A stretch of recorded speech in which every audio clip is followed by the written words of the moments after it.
আসসালামু আলাইকুম। প্রিয় দর্শক, নির্বাচনে বিএনপি জিতে গেছে, এটা আপনারা সবাই জানেন। বিএনপির এই জয় জামাতও মেনে নিয়েছে, কারণ বিএনপির সঙ্গে জামাতের ভোট প্রাপ্তি অথবা আসন প্রাপ্তির পার্থক্য এত বেশি, না মেনে আসলে তেমন কিছু করার নেই। বিএনপি এককভাবে নিরঙ্কুশ সংখ্যাগরিষ্ঠতা অর্জন করেছে, মানে তারা 200-রও বেশি আসন পেয়েছে। এই 200-র বেশি আসন পাওয়ার অর্থ হলো বিএনপির হাতে এখন অগাধ ক্ষমতা। এই নিরঙ্কুশ সংখ্যাগরিষ্ঠতা পাওয়াটাকে আমি ব্যক্তিগতভাবে খুব একটা পছন্দ করি না। আমি করি না এই কারণে যে এর মাধ্যমে তারা যে কোনো কিছু করতে পারবে, সংবিধান ইচ্ছা করলে পরিবর্তন করতে পারবে। এবং এই নিরঙ্কুশ ক্ষমতা গণতন্ত্রকে কতটুকু শক্তিশালী করে সেটা নিয়ে আমার সন্দেহ আছে। নিরঙ্কুশ ক্ষমতা কোনো একটা পার্টিকে অথবা পার্টি লিডারকে এক ধরনের অহংকারী করে তুলতে পারে বলে আমার মত। এটা আমি এভাবে ভাবি, এবং এই জন্য আমি বলে থাকি যে সরকার যদি খুব শক্তিশালী হয় তাহলে সেক্ষেত্রে গণতন্ত্রের দুর্বল হওয়ার একটা আশঙ্কা থাকে।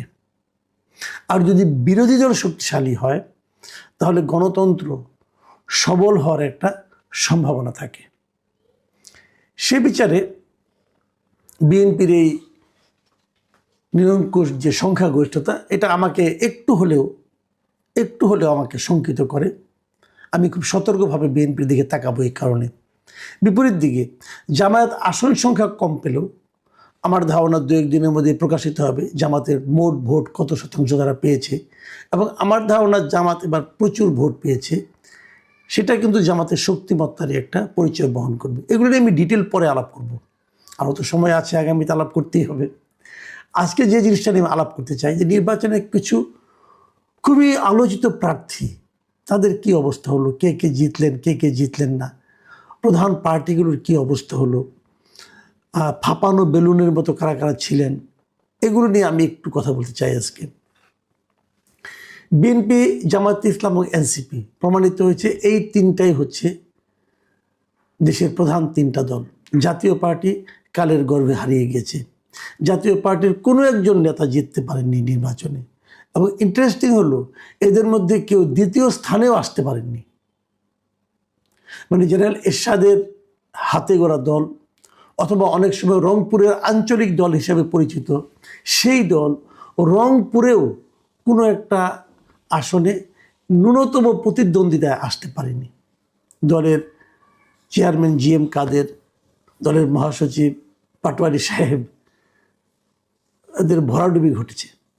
এদের রাজনৈতিক ভবিষ্যৎ কী হবে এটা হয়তো সময় বলে দেবে, কিন্তু আমি মনে করি জাতীয় পার্টির এই নেতৃত্বের মাধ্যমে এই পার্টিকে টেনে তোলা সম্ভব হবে না। জাতীয় পার্টির আসলে এক ধরনের স্বাভাবিক মৃত্যুই হয়েছে বলে আমার কাছে মনে হয়েছে। জামাতে ইসলামের কথা বলি। জামাতে ইসলাম অনেক ভালো করেছে, আগেই বলেছি, কিন্তু জামাতে ইসলামের খুব গুরুত্বপূর্ণ দুজন নেতা। জামাতে ইসলামের সেক্রেটারি জেনারেল গোলাম পারওয়ার সাহেব, উনি হেরে গেছেন ওনাদের আরেকজন কেন্দ্রীয় নেতা হামিদুর রহমান আজাদ। কিন্তু ওনাদের আমির ডক্টর শফিকুর রহমান তিনি বসে জিতেছেন। একই রকম আমি বরং বলবো সেই বিচারে জামাতের সঙ্গে জোট করে লাভবান হয়েছে এনসিপির বেশ কয়েকজন নেতা কিন্তু এই নির্বাচনে বিজয়ী হয়েছে। আলোচিতদের মধ্যে ওনাদের যে আহ্বায়ক ছিল যে গোলাম নাহিদ ইসলাম, উনি জিতেছেন, হাসনাত আবদুল্লাহ জিতেছেন, কিন্তু আব্দুল হান্নান মাসুদ জিতেছেন, এবং ওদের যিনি মহাসচিব ছিলেন তিনিও জিতেছেন। কিন্তু ওদের আলোচিত একজন নেতা সার্জিস আলম তিনি পরাজিত হয়েছেন। জামাতে ইসলামের ক্ষেত্রে একটা বিষয় আমি খুব ইন্টারেস্টিং মনে করেছি, সেটা হলো বাগেরহাট থেকে ওনাদের একজন প্রার্থী ছিল, ওনাদের হিন্দু অধ্যুষিত এলাকায় একজন প্রার্থী ওনারা দিয়েছিলেন কৃষ্ণনন্দী কিন্তু হেরে গেছেন। এই কৃষ্ণনন্দী যে আসন থেকে নির্বাচন করেছিলেন, এই আসনটাতে ওই এলাকায় হিন্দুদের একটা সংখ্যাগরিষ্ঠতা আছে। ওখানে সাধারণত আওয়ামী লীগের আগে পাশ করতো এবং সবসময় অথবা স্বতন্ত্র পাশ করতো। এলাকায় সবসময় হিন্দুরাই পাশ করতো, কোনো একজন হিন্দু প্রার্থী সাধারণত পাশ করতো। হয়তো সেই আসনটা পাওয়ার জন্য মরিয়া হয়ে জামাতে ইসলাম এখানে কৃষ্ণনন্দীকে নমিনেশন দিয়েছিলেন, কিন্তু কৃষ্ণনন্দী বিএনপির আমির এজাজ খানের কাছে হেরে গেছেন। এই বিষয়টা থেকে আমার কাছে একটা জিনিস মনে হয়েছে, এবং আমি আরও কয়েকটা জায়গা থেকে আমি হয়তো সুদৃষ্টভাবে উদাহরণ এখন দিতে চাই না, কিন্তু আমার যেটা অবজারভেশন সেটা হলো এবার হিন্দু ভোটাররা সম্পূর্ণভাবে বিএনপিকে ভোট দিয়েছে। বিএনপি যেহেতু বিশাল জয় হয়েছে, এই জয়ের পেছনে আমি যদি একটা নির্বাচনে জিততে গেলে না কিছু পকেট লাগে, ওই পকেটগুলি দিয়ে কিন্তু নির্বাচনে আলাদা একটা হিসাব আছে, এটা আমি আপনি খুব সহজে বুঝবো না, আমি নিজেও অত ভালো বুঝি না, কিন্তু আমি এটুকু জানি যে নির্বাচনে কিছু পকেট থাকে, ওই পকেট ভোটগুলো একত্রে পেতে হয়।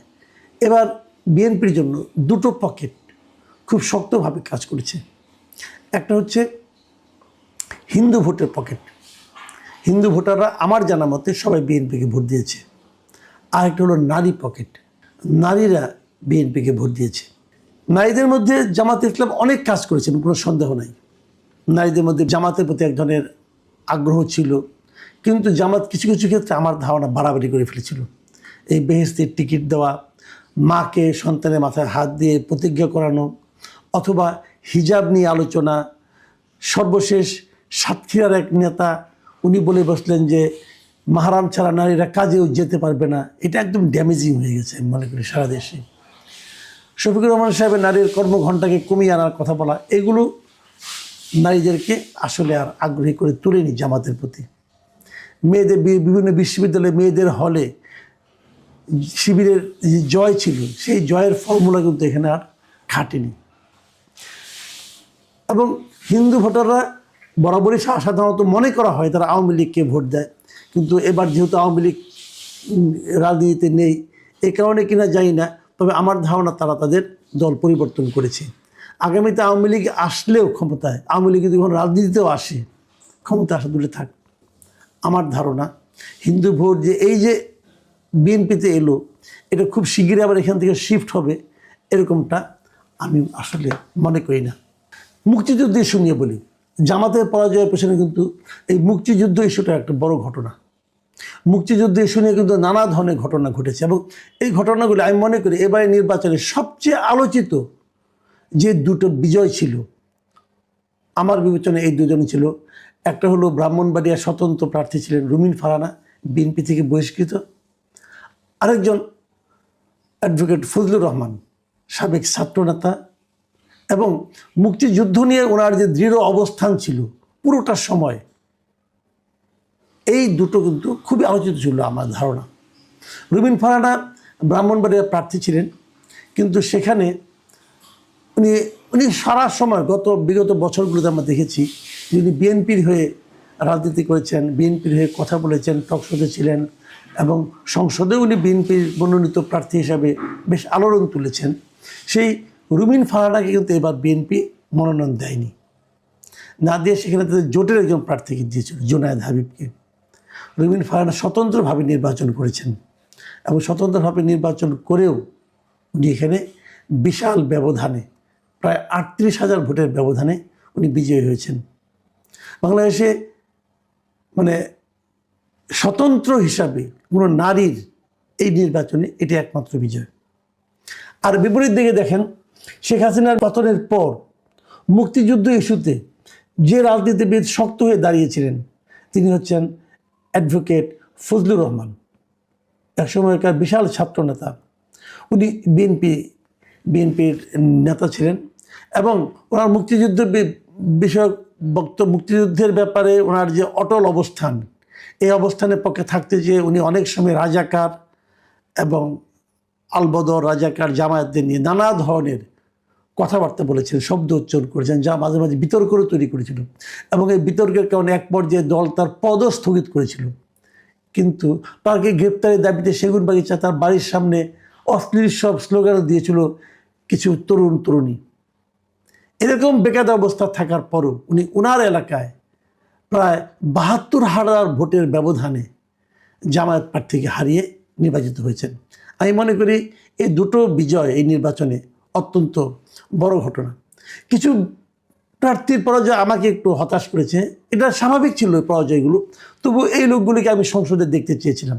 তার মধ্যে একজন হচ্ছেন এনসিপি থেকে পদত্যাগ করা, মানে এনসিপি জামাতের সঙ্গে জোটবদ্ধ হওয়ার কারণে এনসিপি থেকে পদত্যাগ করেছিলেন ডাক্তার তাসনিম জারা। তার প্রচারণার স্টাইল, তার কথাবার্তা এবং তার নির্বাচনী অবস্থানে স্থির হয়ে থাকতে পারাটা আমাকে মুগ্ধ করেছিল। আমি ভাবিনি, কারণ ওখানে আবার বিএনপি যিনি প্রার্থী ছিলেন হাবিবুর রশিদ, উনিও এলাকায় খুবই জনপ্রিয়, কাজে আমি এমনটি কখনো ভাবিনি যে তাসনিম জারা জিতে যাবেন। কিন্তু উনি তেমন একটা প্রতিদ্বন্দ্বিতা করতে পারেননি, এটা আমাকে একটু হতাশ করেছে। তবে আমার মনে হয় তাসনিম জারা ভবিষ্যতে যদি রাজনীতিতে থাকেন উনি ভালো করবেন, আমার ধারণা। আরেকজন প্রার্থী উনি হেরে গেছেন, কিন্তু উনিও আলোচনায় ছিলেন। তিনি হলেন মিস্টার পাটোয়ারি। ঢাকা ৮ আসনে নাসিরউদ্দিন পাটোয়ারি, উনি ছিলেন মির্জা আব্বাসের প্রতিদ্বন্দ্বী, এবং উনি প্রতিদিনই নানা রকম আপত্তিকর কথাবার্তা, উত্তেজক কথাবার্তা বলে আলোচনায় থাকতেন। তবে আমার কাছে এটা খুব অবাক লেগেছে, উনি কিন্তু বেশ শক্ত প্রতিদ্বন্দ্বিতা গড়ে তুলেছিলেন মির্জা আব্বাসের বিরুদ্ধে। আমার মনে হয় মির্জা আব্বাসের রাজনীতি তার দীর্ঘদিন থাকা না থাকা নিয়ে উনি এখন নিজে চিন্তা করতে পারেন যে নাসিরউদ্দিন পাটোয়ারির মতো একজন প্রার্থীর কাছে ওনাকে এরকম নাজেহাল হওয়াটা ভোটে অন্ততপক্ষে এটা আমাকে একটু হলেও অবাক করেছে। খেলাফত মজলিসের নেতা, বহুল আলোচিত বাংলাদেশ খেলাফত মজলিসের নেতা মামুনুল হক, তিনি হেরে গেছেন ববি হাজ্জাজের কাছে মোহাম্মদপুর এলাকায়। ববি হাজ্জাজ কিন্তু মোহাম্মদপুর এলাকার লোক নন, উনি এখানে থাকতেন কিনা আমি জানি না, আমার ধারণা উনি গুলশান এলাকায় থাকেন। কিন্তু উনি এখানে তরুণদের মধ্যে এতটাই জনপ্রিয় হয়ে উঠেছিলেন যে উনি মামুনুল হককে হারাতে পেরেছেন। আমার কাছে আরেকটা খুব মজা লেগেছে, সেটা আমি বলি। গণ অধিকার পরিষদের নুরুল হক নূর, উনি ট্রাক প্রতীক নিয়ে নির্বাচন করেছেন। ওনার বিরুদ্ধে বিএনপির একজন বিদ্রোহী শক্ত ক্যান্ডিডেট ছিল, তারপর উনি জিতেছেন। আরেকজন এই গণ অধিকার পরিষদের সাধারণ সম্পাদক রাশেদ খান, উনি ঝিনাইদহে নির্বাচন করেছেন এবং উনি ধানের শীষ পাওয়ার জন্য গণ অধিকার পরিষদ থেকে পদত্যাগ করেছেন। তারপরেও সেখানে নির্বাচন করতে গিয়ে উনি জেতার জোটে উনি ৩য় স্থান অধিকার করেছেন। বিএনপি জোটের আরেকটা আলোচিত প্রার্থী জুনায়েদ সাকি, উনি কিন্তু দল ত্যাগ করেনি, উনি ওনার পার্টিতে ছিল। উনি ওনার মাথাল মার্কা নিয়ে ব্রাহ্মণবাড়িয়া ৬ আসন থেকে কিন্তু ঠিকই জিতে এসেছেন। আরেকটা ইন্টারেস্টিং ফিচার হলো যে এবি পার্টির দুজন আলোচিত লোক, তারা মোটামুটি আলোচনার টেবিলে ঝড় তুলতেন, টকশোতে খুব আলোচিত ছিলেন। ওনাদের সাধারণ সম্পাদক যিনি, উনি তো নানা রকম কথাবার্তা বলে আপনার সেনানিবাস উড়িয়ে দিবেন, গুড়িয়ে দিবেন, এগুলি বলে বেশ আলোচনা ছিলেন। ব্যারিস্টার ফুয়াদ, এই ব্যারিস্টার ফুয়াদ বরিশাল এলাকায় নির্বাচন করে হেরে গেছেন, এবং ওনাদের সভাপতি মুজিবুর রহমান মঞ্জু, যিনি একসময় ছাত্র শিবিরের সভাপতি ছিলেন, তিনিও কিন্তু শিবির জোটের প্রার্থী হওয়া সত্ত্বেও ফেনী এলাকায় তেমন কোনো আলোচনায় আসতে পারেননি, হেরে গেছেন। আমি আলোচিত কয়েকটা ঘটনা বললাম। এখন হানা ভোট নিয়ে একটা মাত্র প্রশ্ন, হানা ভোট নিয়ে আমি পরে ডিটেলে আলোচনা করব। আমি নিজে হানা ভোটের আসলে বিরোধী ছিলাম, আমার কাছে মনে হয়েছিল এই গণভোটটা আমাদের উপর চাপিয়ে দেওয়া হয়েছে।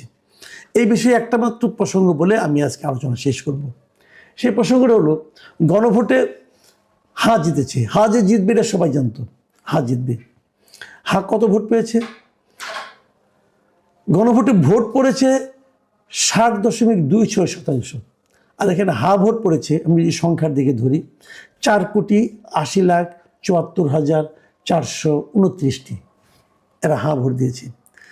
আর না ভোট দিয়েছে 2,65,65,627টি।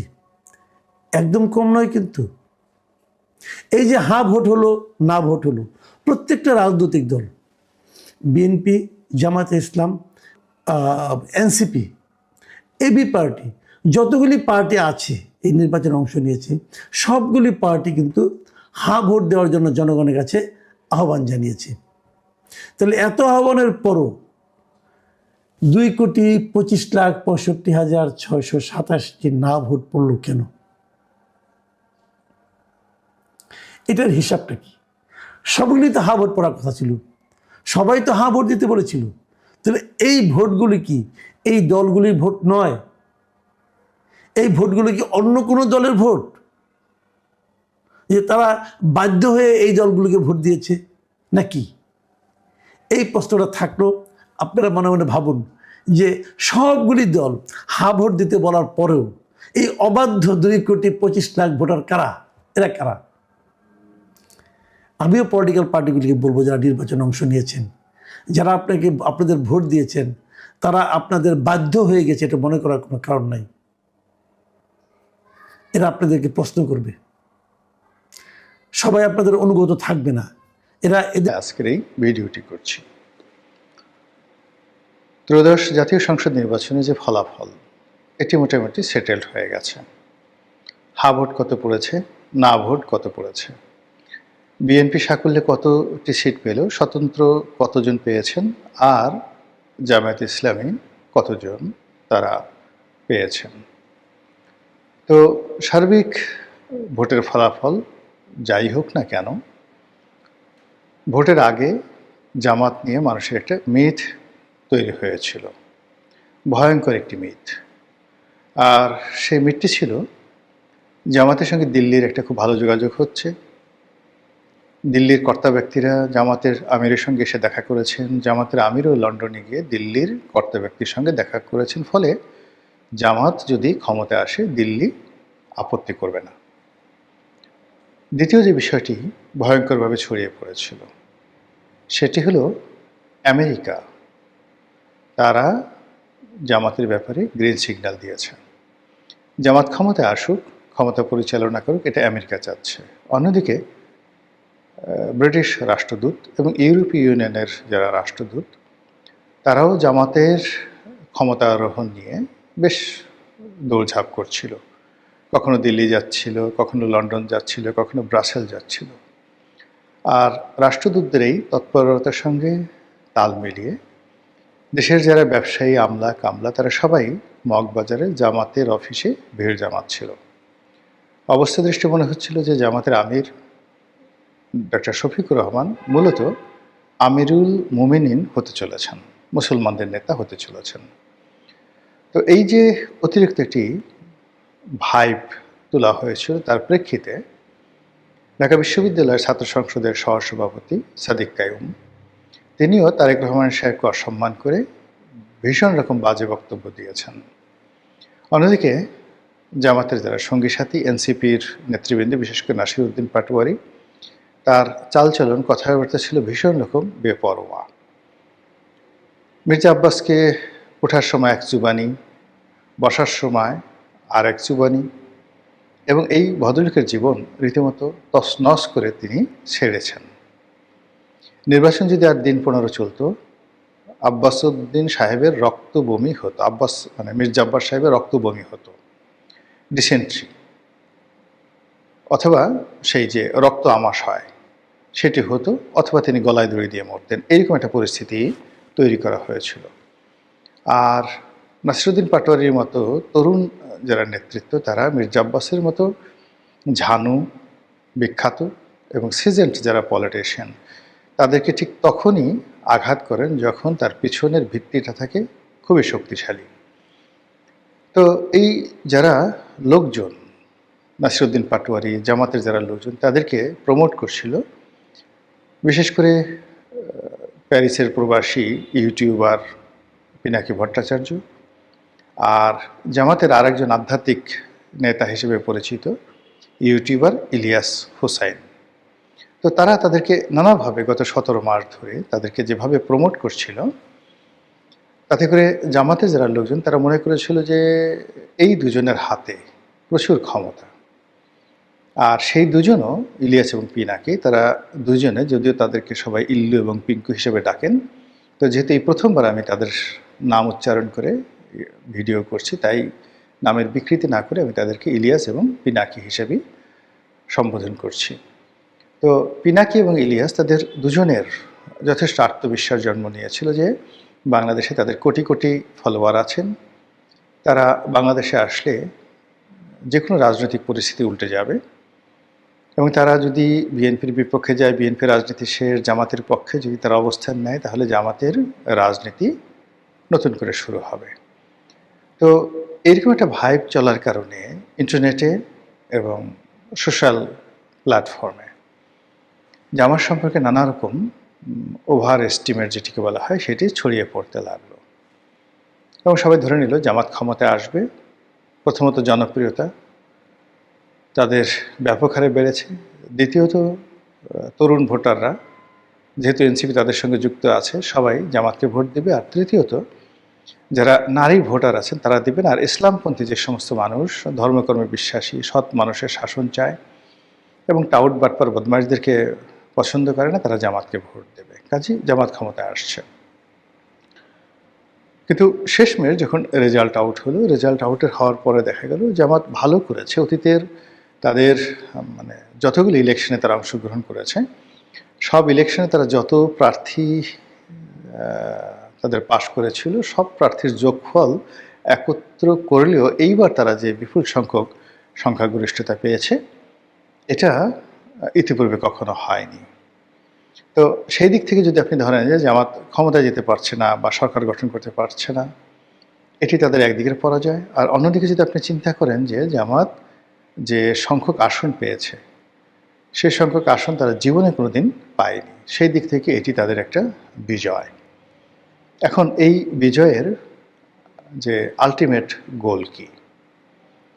আলটিমেট গোল হলো তারা যদি এই বিজয়টিকে ধরে রাখতে পারেন এবং তার দ্বারা যে কারণে এই বিজয় লাভ করেছেন মূলত তাদের সততার জন্য, তাদের নম্রতার জন্য, তাদের ভদ্রতার জন্য, এবং অতীতে তারা অন্য রাজনৈতিক দলের মতো আকণ্ঠ ঘুষ এবং দুর্নীতিতে কখনো জড়াননি। এই সুনামটা যদি তারা অব্যাহত রাখতে পারেন এবং একই সঙ্গে তাদের যারা প্রতিপক্ষ বিএনপি, ইতিমধ্যে বিএনপি যে সকল দোষে দুষ্ট হয়েছে সেই সকল দোষ যদি বিএনপি করতে থাকে এবং এগুলো না করার কোনো কারণ নেই, সায়দাবাদের চাঁদাবাজি, গাবতলীর চাঁদাবাজি, তারপর মহাখালীর চাঁদাবাজি, কারণ বাজারের চাঁদাবাজি নিশ্চয়ই তারা আওয়ামী লীগের হাতে তুলে দেবে না, জামাতের হাতে তুলে দেবে না, অথবা ওখানে যে দৈনিক শত শত কোটি টাকা চাঁদা লেনদেন হয় সেই চাঁদার লোভ থেকে, লালসা থেকে নিজেদেরকে নিবৃত্ত করে ওই এলাকাকে চাঁদাবাজ মুক্ত তারা করবে, ইনক্লুডিং গুলিস্তান সহ। যদি স্বয়ং আল্লাহ রাব্বুল আলামিন তাদেরকে জিব্রাইল ফেরেশতা পাঠিয়ে আলাদা হেদায়েত দান করেন, তাদের সিনা ফাঁক করে সেই সিনার মধ্যে থেকে যত দূষিত রক্ত বের করে নেয় সিনা সাক করে, তাহলে হয়তো সম্ভব। আদারওয়াইজ স্বয়ং তারেক রহমান সাহেব তো দূরের কথা, স্বয়ং বেগম জিয়া, তারপর শহীদ প্রেসিডেন্ট জিয়াউর রহমান সবাই এসেও যদি এই বিএনপির নাম ব্যবহার করা দুর্বৃত্তদেরকে হাতে পায়ে ধরেন তবুও তারা এই কুকর্ম থেকে নিজেদেরকে নিবৃত্ত করবে না। এদের বিরুদ্ধে বিএনপিকে খুব রাষ্ট্রিক অ্যাকশনে যেতে হবে, এদেরকে ক্রসফায়ার দিতে হবে আবার আগের মতো, এদের বিরুদ্ধে অপারেশন ক্লিন হার্ট চালাতে হবে। আদারওয়াইজ গত 17 মাসে তারা যে কাজ করেছে এটি বিএনপি শাসন ক্ষমতা আসার পর যদি মাত্র 30 দিন 30 ডেজ চলে, জামাতের দ্বিতীয় বিপ্লব শুরু হয়ে যাবে। জামাতের যে সফলতা এটি প্রাতিষ্ঠানিক রূপ পাবে। তো সেই দিক থেকে জামাত যেটা শুরু করলো 2026 সনের ফেব্রুয়ারি মাসে, তাদের এই সফলতা সবেমাত্র শুরু হয়ে গেল। এগুলো এক। 2 নম্বর হলো যে ইসলামিক দলগুলো গত সেই যে কয়েক মাস আগে তারা সরোয়ার্দীতে একটি অনুষ্ঠান করেছিল, সেখানে হেফাজত, তারপরে সেখানে গণ অধিকার পরিষদে নুরুল হক নুরু, এরপর চরমোনাই পীর সাহেব জামাত যেভাবে একত্রে একই মঞ্চে সমবেত হয়েছিল, যদি সেই ঐক্যটা ধরে রাখা যেত এক্ষেত্রে যতই ম্যাটিকুলাস ডিজাইন হোক না কেন জামাত একটা ভালো ফলাফল করতে পারত। কিসের ইশারায় কার ইশারায় মামুনুল হকরা চলে গেল, কিসের ইশারায় কার ইশারায় চরমোনাই পীর সাহেব চলে গেলেন, এই জিনিসগুলো, বা জুনায়েদ হাবিবি কেন বিএনপিতে গেলেন, এই জিনিসগুলো এখন চুলচেরা বিশ্লেষণ হবে। চুলচেরা বিশ্লেষণের সঙ্গে সঙ্গে ইসলামী যে দলগুলো জামাতের নেতৃত্বে আবার ঐক্যবদ্ধ হবে, এতে কোনো সন্দেহ নাই। এবং সকল ইসলামিক দলগুলো যদি পার্লামেন্টের বাইরে জামাতের নেতৃত্বে একত্র হয়, আর যেহেতু জামাত এখন পরীক্ষিত বিরোধী দল, প্রধান বিরোধী দল, পরীক্ষিত তাদের যে নেতৃত্বের ক্ষমতা, এটি অন্য অন্য ইসলামিক দলগুলো এখন আর চ্যালেঞ্জ দিতে পারবে না। এখন কোনো অবস্থাতেই চরমোনাই পীর সাহেব বড় কথা বলতে পারবেন না। তো সেই অর্থে যদি জামাতের নেতৃত্ব মেনে নিয়ে একটা বৃহত্তর মোর্চা হয়ে পড়ে বিরোধী দলে, আর পেছন দিক থেকে যদি আওয়ামী লীগ বাতাস দেয়, তাহলে সরকারের জন্য রাষ্ট্র চালানো কঠিন বিষয় হয়ে পড়বে এবং জামাতের দাবিদারি করা ছাড়া মূলত তখন সরকারের আর কোনো ওয়ে থাকবে না। আর ইতিমধ্যে সরকার যদি বড় বড় কোনো প্রজেক্টে ফেল করে, ভারতের সঙ্গে যদি তারা কোনো নেগোসিয়েশন করার চেষ্টা করে, কিংবা তারেক রহমান সাহেব যদি দিল্লি ভ্রমণে যান, নরেন্দ্র মোদীর লোকজন যদি বাংলাদেশে ঘন ঘন আসেন, তাহলে ওই যে সাদিক কায়েম যেভাবে গালি দিয়েছিল নির্বাচনের আগে তারেক রহমান সাহেবকে কেন্দ্র করে, ওই একই গালি আবার তিনি দিবেন। তাদের ভয় কেটে গেছে। তারা এখন যারা আছেন জামাত এবং অন্যান্য এনসিপির যারা লোকজন, তারা ইউনূস সাহেবকে গালি দিয়েছেন, শেখ হাসিনাকে গালি দিয়েছেন, তারেক রহমান সাহেবকে 1, 2, 3, 4, তারপরে তারেক রহমানের ঢ্যাস মার, তীরের সেলায় কাউয়া, তারেক আমার ঢ্যাস, এই কথাগুলো তারা বলতে বলতে মাছ ভাত হয়ে গেছে। ফলে তারেক রহমান সাহেব ক্ষমতায় গেছেন, প্রধানমন্ত্রী হয়েছেন, দে ডোন্ট কেয়ার। তারা ক্যান্টনমেন্ট ভেঙে দিতে চেয়েছে, তারা সেই সেনাপ্রধানকে নিয়ে আজে বাজে কথাবার্তা বলেছে। তো তারই প্রেক্ষিতে তাদের কোনো ক্ষমতা ছিল না।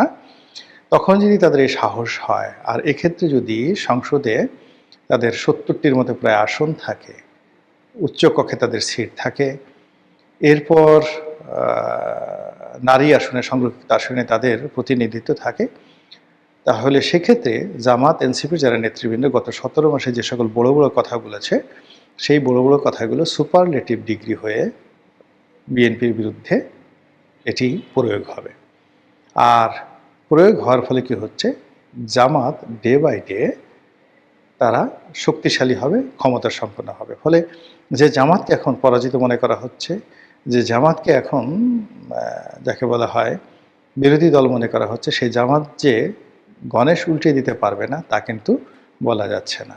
সেই ক্ষেত্রে এই যে নির্বাচনের যে ফলাফলটা হলো, আমি মনে করি যে নতুন বন্দোবস্তিপূর্ণভাবে ত্রয়োদশ জাতীয় সংসদ নির্বাচন অনুষ্ঠিত হয়ে গেল। আমরা যারা রাজনীতির বিশ্লেষক ছিলাম এবং আমাদের যাদের একেবারে খুব সাধারণ জ্ঞান, যেমন আইনশৃঙ্খলা, তারপর পুলিশের মনোবল, ডক্টর মোহাম্মদ ইউনূসের যে অতীত কর্মকাণ্ড, বিএনপির দুর্বল সাংগঠনিক ব্যবস্থা, মানুষের মধ্যে অভাব অভিযোগ, অধৈর্যতা ইত্যাদি বিভিন্ন বিষয়ের সঙ্গে সঙ্গে ইসলামপন্থী গ্রুপের উত্থান, পাকিস্তানের উপস্থিতি, আমেরিকার যে ডিপ স্টেট পলিসি, এই বিষয়গুলো যখন আমরা চিন্তা ভাবনা করতাম, তখন আমাদের প্রায় সবার কাছে মনে হতো যে একটি শান্তিপূর্ণ নির্বাচন অসম্ভব একটি বিষয়। 2 নম্বর হলো যে এই নির্বাচনে বিশৃঙ্খলা হতে পারে এবং এই নির্বাচনে ভোটার উপস্থিতি ভালো হবে না। 3 নম্বর হলো যে আওয়ামী লীগ এখানে কী ধরনের আচরণ করে তার উপরে অনেক কিছু নির্ভর করে। তো এই কথাগুলো আমরা বলতাম, অনেকেই বলতাম, আমিও বলতাম, কিন্তু তার সঙ্গে সঙ্গে আমি আবার অন্য কথাগুলো বলতাম, যে কথাগুলো ছিল যে নির্বাচনে মিরাকেল কিছু ঘটে যেতে পারে। আমাদের দেশে প্রায় মিরাকেল কিছু ঘটে। 2 নম্বর হলো যে আমি আরেকটা বিষয় বলতাম, যে দেশের মানুষের যে মন মানসিকতা, শেখ হাসিনা গত 15টি বছর ধরে বিভিন্ন মানুষকে প্যাদানি দিয়ে পিটিয়ে পুটিয়ে যেভাবে তাদেরকে ভিতর সন্তুষ্ট করে তুলেছে, ফলে এই শরীর নিয়ে, মন নিয়ে, ব্যাকবোন নিয়ে ঝগড়াঝাটি করা, গণ্ডগোল করা, কারোর সঙ্গে হ্যাচিংয়ে যাওয়া, এটি প্রায় অসম্ভব বিষয়।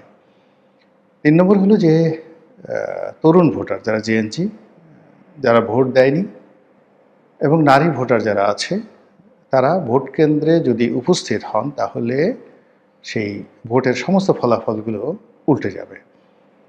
এর কারণ হলো যে আমাদের তরুণ জেনারেশন, যাদের বয়স 30 বছরের নিচে, আমি গত 15 দিন যাবত প্রায় টক শোতে বলছি যে এদেরকে আমরা রিড করতে পারছি না। আমরা যে কথাগুলো বলছি সেগুলো হলো আমাদের দেশে যে ট্র্যাডিশনাল নির্বাচন রয়েছে এবং নির্বাচনের সময় যে পরিবেশ পরিস্থিতি হয় এবং ঐতিহ্যগতভাবে আমাদের দেশের মানুষ যে ধরনের অ্যাক্ট করে, রিয়্যাক্ট করে, আমরা শুধুমাত্র সেই বিষয়গুলো নিয়ে বলেছি যে নির্বাচনে ভোটার উপস্থিতি কম হবে। কিন্তু প্রায় 4.5 কোটি তরুণ ভোটার বা সম সংখ্যক নারী ভোটার, তারা এই সময়টিতে কি করবেন, অথবা যারা বিক্ষুব্ধ মানুষ গত 15টি বছর ধরে তারা ভোট দিতে পারেননি, কোনো ভোট দিতে পারেননি, তাদের অবস্থা কী হবে এবং ভোটের দিন তারা কি চিন্তা করেন, এই দিনটি না আসা পর্যন্ত আমরা কেউ কিছু বলতে পারিনি। কিন্তু ইন জেনারেল যদি আমরা স্বাভাবিক কার্যকরণ ধরি, তাহলে সেই কার্যকরণ অনুযায়ী ভোট ভালো হওয়ার সম্ভাবনা খুবই অল্প। কিন্তু বাস্তবে দেখা গেল যে ভোটের দিন অদ্ভুত রসায়ন হয়েছে, শান্তিপূর্ণভাবে ভোট হয়েছে এবং প্রতিযোগিতা হয়েছে। জামাতকে আমরা যতটা দুর্বল মনে করেছিলাম, জামাত আসলে ততটা দুর্বল ছিল না, অথবা জামাতকে আমরা যতটা শক্তিশালী মনে করেছিলাম, জামাত আসলে ততটা শক্তিশালী ছিল না। অথবা বিএনপিকে আমরা মনে করেছিলাম তারা যেভাবে নাকে তেল দিয়ে ঘুমাচ্ছে বা নিজেদের বিজয়ের ব্যাপারে তারা একেবারে শতভাগ নিশ্চিত হয়ে তারা যেভাবে হেলে দুলে হাঁটছে, এই কথা আমরা যারা মনে করেছিলাম, কিন্তু বাস্তবে দেখা গেল যে প্রায় সব বিএনপি প্রার্থী দিন রাত 24 ঘন্টা পরিশ্রম করেছেন এবং তাদের সবারই একেবারে চেহারা সুরত নষ্ট হয়ে গেছে ক্রমাগত একেবারে বিনিদ্র রজনীর কারণে। এখন এই যে একটা সুন্দর নির্বাচন হয়ে গেল এবং আল্লাহ রাব্বুল আলামিন আমাদেরকে গণতন্ত্রের পথে উত্তরণের জন্য একটা পন্থা করে দিলেন। এই নির্বাচনটা যদি সঠিক সময় না হতো, দেশে আরও অনেক মন্দ কিছু হতে পারত, মানুষ অধৈর্য হয়ে যেতে পারত। আর এই গণতন্ত্রের পথে আমরা যে হাঁটা শুরু করলাম, এর ফলে আমাদের যারা আমরা কথা বলছি, যারা আমরা বিচারালয়ে ঘুরছি বিচারের জন্য, যারা দেশের উন্নয়নের কথা চিন্তা ভাবনা করছি, তাদের জন্য কাজ করার যে সুযোগ সুবিধা অবারিত হয়ে পড়বে। ধরুন এই যে জাতীয় সংসদ নির্বাচন হলো, এখন সরকারের প্রতিটি কর্মকাণ্ড 300টি ভাগে বিভক্ত হয়ে যেয়ে পড়বে, গত 17 মাসে যেটি ছিল না। দ্বিতীয়ত আওয়ামী লীগের আমির নির্বাচনের সময় এমপিদের আসলে ক্ষমতা ছিল না বললেই চলে। এখানে থানার ওসি যা বলতেন, টিউনো যা বলতেন, একজন এমপি সাহেবকে আসলে সেই কথাই শুনতে হতো। অনেক সময় ওসি বা টিউনো, এমনকি থানার সাব ইন্সপেক্টর আওয়ামী লীগের এমপিদেরকে ঠাট্টা করে বলতো যে আরে রাখেন আপনার যে সমস্ত এমপিগিরি, আমরা সিল পিটিয়ে আপনাদেরকে বানিয়েছি, বেশি কথা বলবেন না। এই ধরনের কথাবার্তা তারা বলতেন এবং টিটকারি করতেন। ফলে আওয়ামী লীগের যে সকল সংসদ সদস্য তারা ওই পার্লামেন্টে ছিলেন, শেখ হাসিনার চারিপাশে ঘুর করতেন, আর তাদের একটা ওই এমপি কার্ড ছিল, এই পর্যন্তই তাদের তৃপ্তি ছিল। কিন্তু সত্যিকার অর্থে মেম্বার অফ পার্লামেন্ট হিসেবে তাদের যে গুরুত্বপূর্ণ ভূমিকা রয়েছে দেশ গঠনে, জাতি গঠনে, ওটা তারা করতে পারেনি, বিশেষ করে 14, 18 এবং 24 এই 3টি নির্বাচনে। কিন্তু এবারের প্রেক্ষাপট ভিন্ন। এবারে জামাতের যে প্রায় 80 জন সংসদ সদস্য রয়েছেন, তারা সবাই শিক্ষিত, সবাই ডেডিকেটেড এবং সুদীর্ঘ সংগ্রামের ইতিহাস রয়েছে, ফলে তারা পার্লামেন্ট কাঁপাবেন। এবং আশ্চর্য ব্যাপার হলো এর বাইরে এনসিপি থেকে যারা আসছেন, এই বিপ্লবীদের মধ্যে যেমন হাসনাত আবদুল্লাহ আসছে, আক্তার আসছেন, তো অন্যান্য যারা আসছেন তারা কিন্তু কথা বলবেন, যথেষ্ট কথা বলবেন পার্লামেন্টে। আর অন্যদিকে বিএনপির যে সকল নেতাকর্মী, বেশিরভাগ অলমোস্ট সবাই গত 17টি বছরে রাজপথে তারা বারবার পরীক্ষা দিয়েছে। তাদের বাগ্মিতা, তাদের সাহস, তাদের শক্তি এত বেশি যে আমাদের যে ব্যুরোক্রেসি, সংসদ সদস্যদের উপর মাতব্বরি করবেন বা তুচ্ছতাচ্ছিল্য করবেন ডিসি সাহেব, এসপি সাহেব, ওসি সাহেব, এই সাহসই হবে না। ফলে কি হলো, সরকারি কর্মকাণ্ডে কিন্তু গতি আসবে, জবাবদিহিতা বাড়বে এবং দেশের এই মুহূর্তে যে চলমান সমস্যাগুলো রয়েছে সেই সমস্যাগুলো থাকবে না যদি পলিসি লেভেলে, অর্থাৎ মন্ত্রিপরিষদ, পরিকল্পনা কমিশন, পরিকল্পনা মন্ত্রণালয় যেটা, তারা যদি খুব ভালো সিদ্ধান্ত নিতে পারেন, টেকনিক্যাল বৈঠকগুলোতে যদি সঠিক সিদ্ধান্ত নেয়, সংসদীয় কমিটিগুলো যদি ভালো মতো অ্যাক্ট করে, তাহলে আমাদের এই মুহূর্তে যে স্থবিরতা আছে, বিভিন্ন ক্ষেত্রে যে স্থবিরতা আছে, সেই স্থবিরতাগুলো চলে যাবে। ফলে এটা ইতিবাচক। এখন এই যে বক্তব্য হলো যে বিএনপির এত ভূমিধস বিজয় হলো কেন এবং কীভাবে, আমার কাছে যেটা মনে হয় যে আমাদের দেশের যারা মানুষ, তারা দক্ষিণপন্থীদের যে উত্থান, এটা নিয়ে আতঙ্কগ্রস্ত ছিল। বিভিন্ন ধর্মীয় গোষ্ঠীর উত্থান সম্পর্কে তারা বেশ, যাকে বলা হয়, সন্দিহান ছিল, আতঙ্কগ্রস্ত ছিল, দ্বিধাগ্রস্ত ছিল। ফলে আপনি দেখবেন যে যে সকল উগ্র কথাবার্তা বলেন যে সমস্ত লোকজন, জোরে জোরে কথা বলেন এবং অনেকটা জঙ্গি জঙ্গি ভাব, তারা পুরো দেশকে যারা তালেবান বানিয়ে ফেলবেন, এরকম একটি লোকও কিন্তু এবার নির্বাচিত হয়নি। মোরালে সবাই কিন্তু গোহারা হেরেছেন।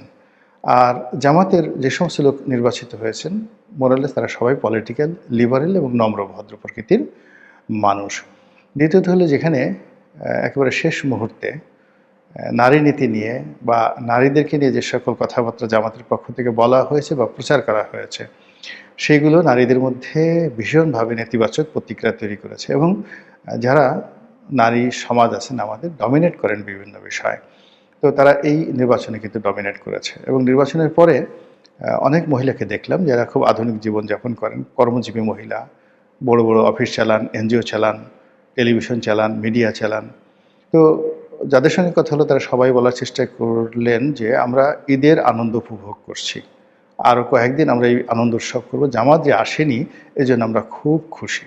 তো বোঝার চেষ্টা করুন যে নারীদেরকে নিয়ে যে সকল কথাবার্তা আসলে বলা হয়েছে, যেগুলো জামাত আসলে প্রিভিলেজ দেয়নি, সেগুলো আলটিমেটলি বিএনপির পক্ষে চলে গেছে।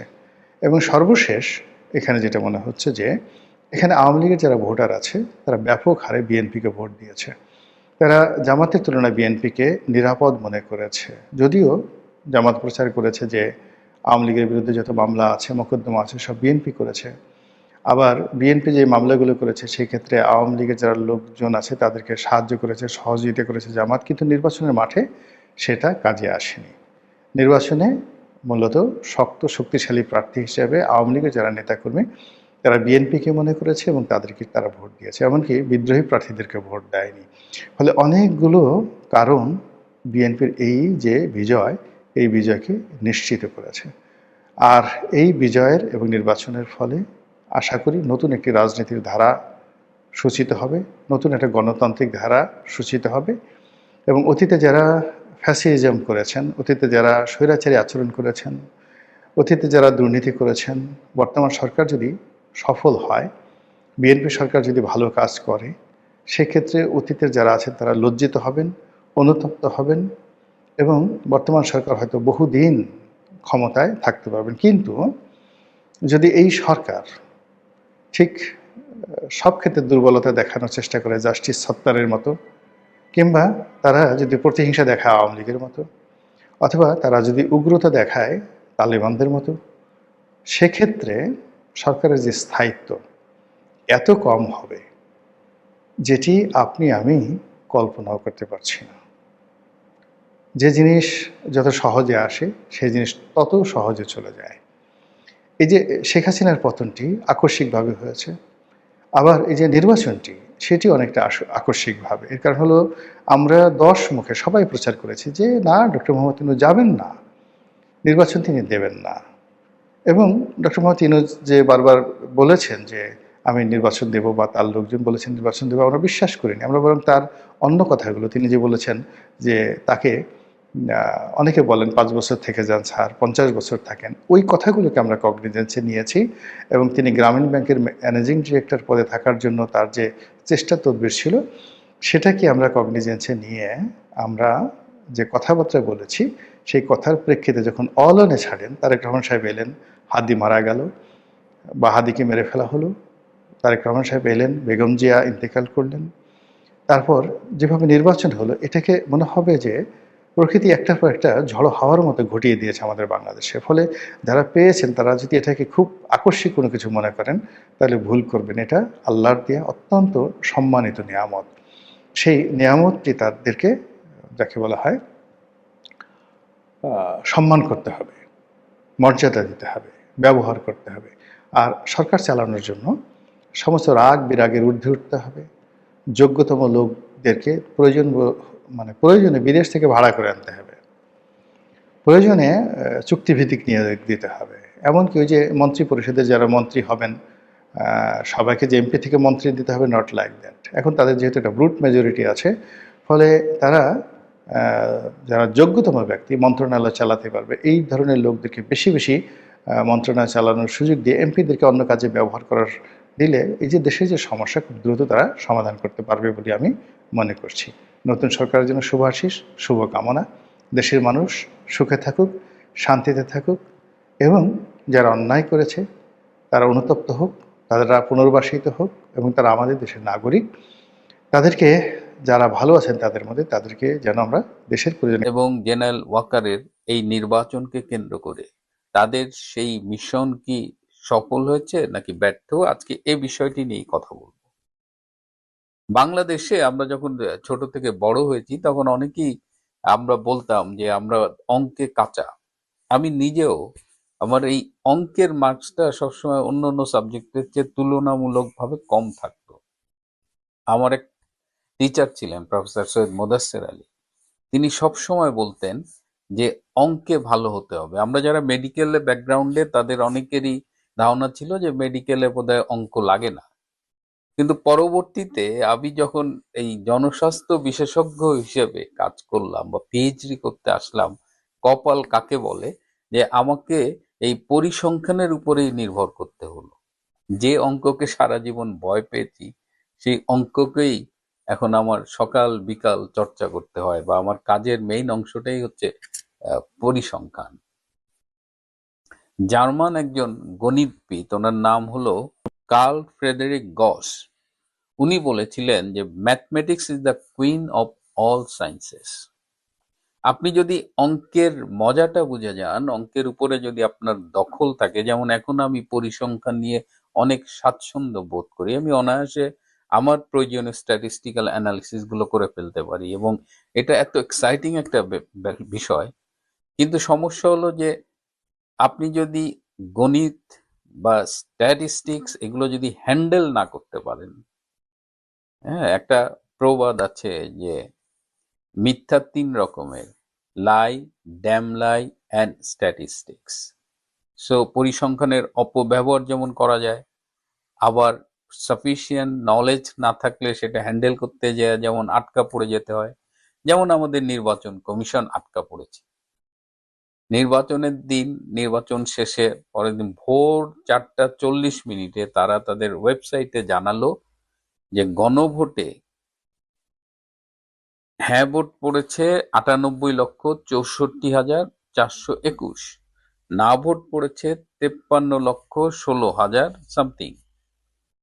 অথচ আজকে আমরা পত্রিকায় দেখছি তারা বলছে যে গণভোটে 60.26% ভোট পড়েছে, যার মধ্যে হ্যাঁ ভোট পড়েছে 4,80,74,429টি।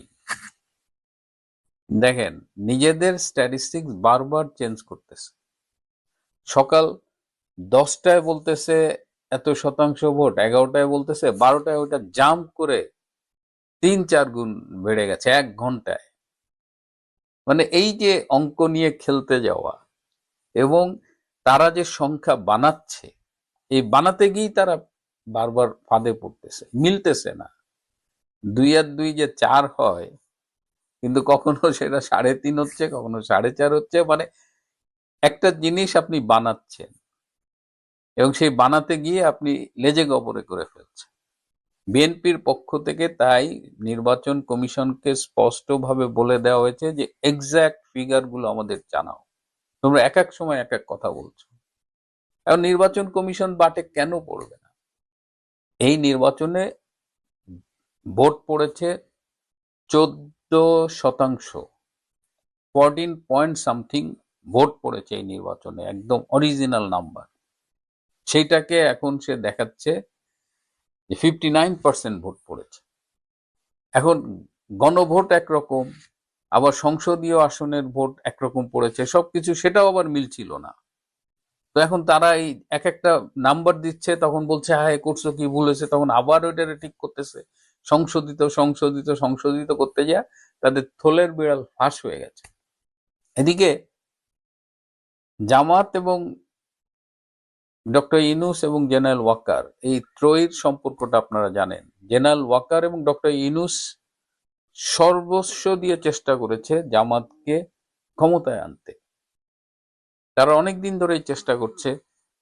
ট্রেসি অ্যান্ড জ্যাকবসন যখন আমেরিকান দূতাবাসের ভারপ্রাপ্ত রাষ্ট্রদূত ছিলেন, চার্জ দ্য অ্যাফেয়ার্স ছিলেন, তিনিও চেষ্টা করেছেন জামাতকে কিভাবে ক্ষমতায় আনা যায়। কিন্তু ব্রিটিশ রাষ্ট্রদূত বাংলাদেশে সারা কুক যখন দিল্লিতে যে ব্যর্থ হয়ে ফিরে এলেন, তিনি দিল্লির মোদী সরকারের কারোর সাথে যখন দেখা করতে পারলেন না, জামাতের পক্ষে ওকালতি করতে গিয়েছিলেন, তিনি ফিরে আসার পর থেকেই কিন্তু ইনুস ওয়াকার শিবিরে একটা আতঙ্ক শুরু হয়ে যায় এবং তারা তখন বুঝতে পারে যে জামাতকে ক্ষমতায় নাও আনতে পারে। তো ওয়াকার যেটা করেছে, ওয়াকার ডুয়াল রোল প্লে করেছে, তারেক রহমানের সাথেও সে মেনটেন করেছে, আবার তার জামাত তো তার বুকের ভেতরে। তো তাদের এই যে মিশন জামাতকে ক্ষমতায় আনার, সেটা কমপ্লিটলি ফেইল্ড। এবং আর্মির মধ্যে, সিনিয়র আর্মি অফিসারদের মধ্যে একটা ফিলিংস কাজ করেছে যে যে কোনো অবস্থায় হোক তারা জামাতকে ক্ষমতায় আসতে দেবে না। এবং তারা শেষ দিকে ডিজিএফআই এর সহায়তায় তারা কিন্তু সারা দেশে কিছু কাজ করেছে এবং সেটা ওয়াকারকে বাইপাস করেই। আপনারা খেয়াল করবেন, তারা কিছু সিদ্ধান্ত নিয়েছিল যে জামাত, তারা জানতো যে জামাত টাকা ছড়াবে, আগের রাতে ম্যানিপুলেট করবে, ব্যালট পেপার এক্সট্রা নিচে সেগুলো সিল মারবে, প্রিজাইডিং অফিসারদের কেনা বেচা চলবে। তো আর্মিকে কিন্তু স্পষ্ট বলা ছিল জামাত ফিল্ড লেভেলে যে আকামগুলো করবে প্রত্যেকটা ধরার। এবং আপনারা খেয়াল করে দেখেন, নির্বাচনের 1-2 দিন আগে থেকে বিএনপির ক্যান্ডিডেট বা লোক যদি ধরা পড়ে 2 জন, জামাতের ধরা পড়ছে 8 জন। এইভাবে মোস্টলি জামাতকে টার্গেট করে তারা সারা বাংলাদেশে, যেমন সৈয়দপুরে ধরা পড়লো ঠাকুরগাঁয়ের জামাতের আমির। তো এরকম করে দেখবেন যে জামাতের সংশ্লিষ্ট লোকজনকে আর্মি বেশি অ্যারেস্ট করেছে। ইট ওয়াজ প্রি প্ল্যান্ড, একটা স্পেশাল ইন্টেনশন নিয়ে। যদিও আর্মির খুব ক্ষুদ্র একটা অংশ, যেমন বারবার বলেছি রংপুর এবং যশোরের জিওসি, তারা জামাতের জন্য কাজ করেছে এবং রংপুরের রেজাল্ট দেখলে আপনি বুঝতে পারবেন এটা কতখানি ইম্প্যাক্ট ফেলেছে। যাই হোক, আর্মির এই সিনিয়র গ্রুপটা তারা জামাতকে ক্ষমতায় আসতে দেয়নি। এখন ইনুস তো পড়ছে বাটে। ইনুস একটা জিনিস চেয়েছে, সেটা হয়নি। এবং সত্যি কথা বলতে কি, এই মুহূর্তে ইনুসের আর পরিস্থিতির উপরে কোনো নিয়ন্ত্রণ নাই, সে ব্যর্থ। আজকে বাংলাদেশ থেকে 4 জন এক্সিস্টিং সচিব বিদেশ সফরে গেছে। বাংলাদেশ বিমানের সকালের ফ্লাইট সাধারণত 8টার দিকে সিঙ্গাপুরে যায়। আগামীকাল 14ই ফেব্রুয়ারি এবং পরের দিন 15ই ফেব্রুয়ারি 2 দিন বাংলাদেশ বিমান 2টা স্পেশাল ফ্লাইট সিঙ্গাপুরে চালু করেছে দুপুর 12টার দিকে। এই 2টা ফ্লাইটের আবার অধিকাংশ টিকিটই 2 দিন আগে সোল্ড আউট ছিল প্রায়। আমাকে একজন ট্রাভেল এজেন্সির মালিক ফোন করে জানিয়েছিলেন হঠাৎ করে এই 2টা এক্সট্রা বিমান কেন সিঙ্গাপুরে দেওয়া হলো। বেশ কিছু উপদেষ্টার পরিবার কিন্তু দেশে নাই। বিএনপি বলছে 15 তারিখের মধ্যে তারা সরকার গঠন করবে। জুলাই সনদ, 180 দিন, ডক্টর আলী রিয়াজের সেই যে ফর্মুলা, তারা গণপরিষদ হিসেবে কাজ করবে, সংবিধান সংশোধন করবে, এই সব কিছুই এখন হুমকির মুখে। বরং হ্যাঁ ভোট না ভোট নিয়ে বিএনপি নিজেরাই প্রশ্ন তুলছে এবং নির্বাচন কমিশনের কাছে এক্সাক্ট ফিগার নাম্বার তারা চেয়েছে। তো এই অবস্থায় আরো রাজনীতির অনেক অনেক কিছু হবে। বিএনপি একটা নজিরবিহীন বিজয় পেয়েছে, যে নির্বাচনে মোর দেন 80% ভোটার্স ভোট দেয়নি, 14% ভোটার ভোট দিয়েছে। তো এই নির্বাচনের গ্রহণযোগ্যতার সংকট থাকবে। তারপরেও তারেক রহমান, তাকে ভারতের প্রধানমন্ত্রী মোদি অভিনন্দন জানিয়েছেন। যে কথাটি বাজারে চালু আছে যে ভারতের ক্লিয়ারেন্স নিয়ে তারেক রহমান দেশে ফিরেছেন দীর্ঘ 17 বছরের নির্বাসন শেষে। আজীবন ভারত বিরোধী রাজনীতি করা বিএনপি এবং তার নেতা তারেক রহমান আগামীতে ভারতের সাথে কিভাবে রাজনীতি করবে, ভারতের সাথে তাদের আন্ডারস্ট্যান্ডিং কি, ডক্টর ইনুসের ফেট কি হবে, এই সব বিষয়গুলো আমাদের একটু অপেক্ষা করতে হবে। তবে এই মুহূর্তে